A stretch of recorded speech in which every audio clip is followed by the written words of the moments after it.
मंदिर में इतनी शक्ति, क्या है इसके पीछे छुपा हुआ रहस्य। आज मैं आपको एक ऐसी कहानी सुनाने जा रहा हूं जो सिर्फ कहानी नहीं है, ये एक दिव्य सत्य है। ये एक ऐसे भगवान की कहानी है जो कलयुग में हारे हुओं का सहारा बना, जिसका नाम सुनते ही रोंगटे खड़े हो जाते हैं, जिसके दर्शन मात्र से जीवन बदल जाता है। राजस्थान की धरती पर सीकर जिले में खाटू नामक एक छोटे से गांव में एक ऐसा मंदिर है जहां रोज लाखों लोग अपनी मुराद लेकर आते हैं। कोई रोता हुआ आता है, कोई हारा हुआ आता है, कोई टूटा हुआ आता है, लेकिन जो भी सच्चे दिल से आता है वो खाली हाथ नहीं जाता। लेकिन क्यों है इस मंदिर में इतनी शक्ति? क्या है वो रहस्य जो इस स्थान को दुनिया के सबसे चमत्कारिक धामों में से एक बनाता है? आइए मैं आपको वो कहानी सुनाता हूं जो समय के पन्नों में दबी हुई है, वो कहानी जो आपकी आत्मा को छू जाएगी। नमस्कार प्यारे दर्शकों, मैं अर्जुन एक बार फिर आपका हार्दिक स्वागत करता हूं आपके अपने चैनल विद्या ज्ञान सागर में। दोस्तों, आज हम एक नई कहानी और एक नया वीडियो लेकर आपकी सेवा में उपस्थित हुए हैं। आज की कथा अत्यंत ज्ञानवर्धक और प्रेरणादायक है। कथा शुरू करने से पहले आपसे एक विनम्र निवेदन है। शास्त्रों में कहा गया है कि अधूरी छोड़ी गई कथा दुख और पाप का कारण बनती है, इसलिए इसे अंत तक अवश्य सुने। और अगर आप अपनी मां से सच्चा प्रेम करते हैं तो इस वीडियो को लाइक करें, हमारे चैनल को सब्सक्राइब करें और कमेंट में मां लिखकर अपना समर्थन दें। तो आइए बिना किसी विलंब के आरंभ करते हैं आज की प्रेरणादायक कथा। युगों पूर्व जब धर्म और अधर्म के बीच युद्ध की तैयारी हो रही थी, उस समय पांडुपुत्र भीम के पुत्र घटोत्कच के घर में एक अद्भुत बालक ने जन्म लिया। उसकी माता का नाम था मोरवी, जो अहिलावती के नाम से भी प्रसिद्ध थी। जन्म के समय ही आकाश में दिव्य प्रकाश फैला था, देवताओं के मृदंग बजे थे। ये बालक था बर्बरीक, एक ऐसा योद्धा जिसकी वीरता और शक्ति की गाथा आज भी कही जाती है। बर्बरीक के जन्म के साथ ही प्रकृति में अनेक चमत्कार हुए थे। वृक्ष फल फूलों से लद गए, नदियां मधुर संगीत बजाने लगी और पशु पक्षी आनंद में नृत्य करने लगे। ये सब इस बात का प्रमाण था कि कोई दिव्य आत्मा धरती पर अवतरित हुई है। बचपन से ही बर्बरीक में अद्भुत शक्तियां थी। जब वो मात्र 5 वर्ष का था, तब उसने एक हाथी को केवल अपनी मुट्ठी के बल पर रोक दिया था। 10 वर्ष की आयु में उसने एक दिन में 100 राक्षसों का वध कर दिया था। मां मोरवी ने अपने पुत्र को सिखाया था, हे पुत्र, जीवन में हमेशा याद रखना कि सबसे बड़ा धर्म है हारे हुए की सहायता करना।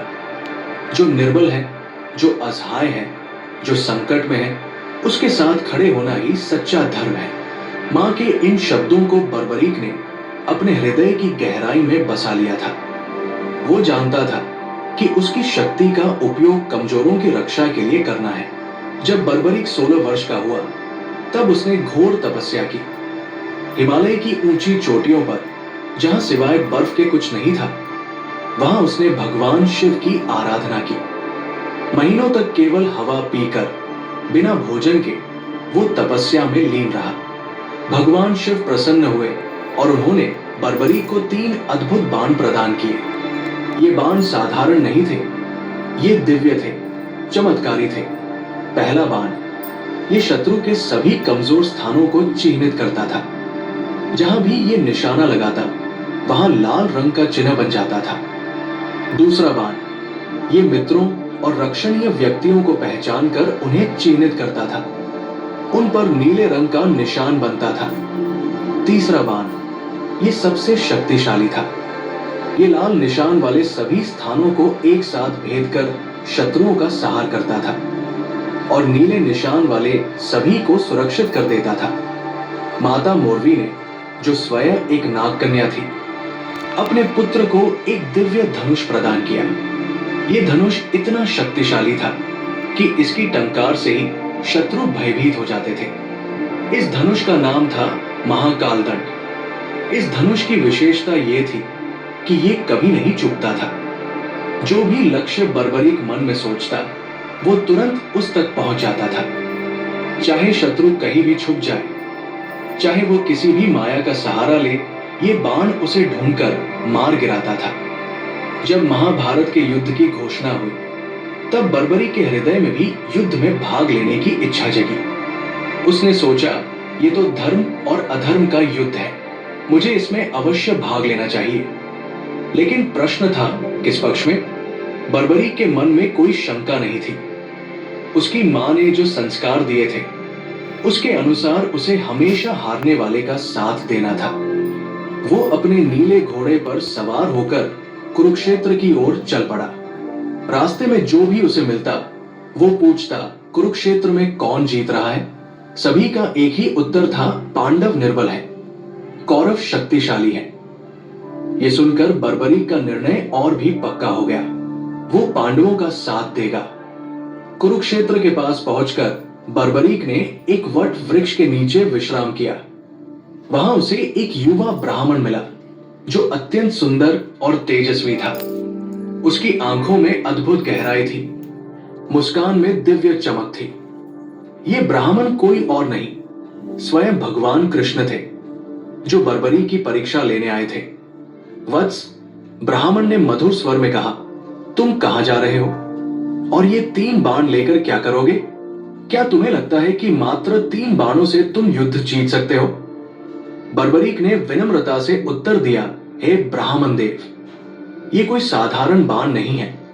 एक बाण से मैं अपने शत्रुओं को चिह्नित कर सकता हूं, दूसरे से मित्रों को, और तीसरे से सभी शत्रुओं का सहार।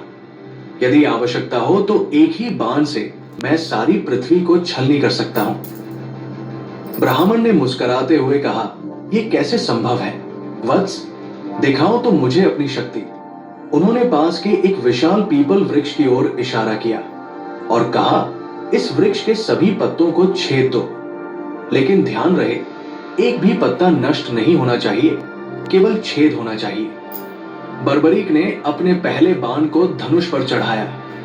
मन ही मन उसने संकल्प किया, हे महादेव, इस वृक्ष के हर पत्ते के मध्य में छेद हो जाए। बाण छूटा और चमत्कार हो गया। वृक्ष के हजारों पत्तों में प्रत्येक के मध्य में एक सुंदर गोल छेद हो गया। पूरा वृक्ष मानो कलाकृति बन गया था। लेकिन यह चमत्कार यही नहीं रुका। ब्राह्मण के पैर के नीचे भी एक पीपल का पत्ता था, जिसमें भी छेद हो गया था। बर्बरीक समझ गया कि यह कोई साधारण ब्राह्मण नहीं है। तभी ब्राह्मण का रूप बदलने लगा। उनके चारों ओर दिव्य प्रकाश फैल गया। उनके सिर पर मोरपंख का मुकुट दिखाई दिया, हाथ में सुदर्शन चक्र और मुरली। ये थे स्वयं भगवान कृष्ण। बर्बरीक तुरंत उनके चरणों में गिर पड़ा। हे जगन्नाथ, हे कृष्णा, आपने मुझ पर कृपा की, लेकिन मैं समझ नहीं पा रहा कि आप मुझसे क्या चाहते हैं। भगवान कृष्ण ने बर्बरीक को उठाया और प्रेम से कहा, वत्स, मैं तुम्हारी शक्ति से प्रभावित हूं, लेकिन एक समस्या है। तुम्हारी शक्ति इतनी महान है कि यदि तुम युद्ध में भाग लोगे तो पूरा युद्ध असंतुलित हो जाएगा। भगवान कृष्ण ने समझाया, तुमने कहा था कि तुम हारने वाले का साथ दोगे, लेकिन सोचो, यदि तुम पांडवों के साथ मिलकर कौरवों को हरा दोगे तो फिर कौरव हारने वाले हो जाएंगे। तब तुम्हारा धर्म होगा कौरवों का साथ देना, और यदि तुम कौरवों का साथ दोगे तो पांडव हार जाएंगे। तब तुम्हें पांडवों का साथ देना होगा। इस तरह तुम अकेले ही पूरा युद्ध लड़ोगे और सभी महारथी केवल तमाशबीन बनकर रह जाएंगे। बर्बरीक के मन में तूफान मच गया। उसने समझा कि भगवान सत्य कह रहे हैं। उसकी शक्ति वास्तव में इतनी प्रबल थी कि वो अकेले ही युद्ध का परिणाम बदल सकती थी। भगवान कृष्ण ने धीरे से कहा, वत्स, मैं तुमसे गुरुदक्षिणा मांगता हूं। अवश्य प्रभु, आपकी आज्ञा मेरे लिए सर्वोपरि है। मांगिए, क्या चाहिए आपको? मुझे तुम्हारा शीश चाहिए। यह सुनकर बर्बरीक के चेहरे पर एक पल के लिए उदासी छा गई।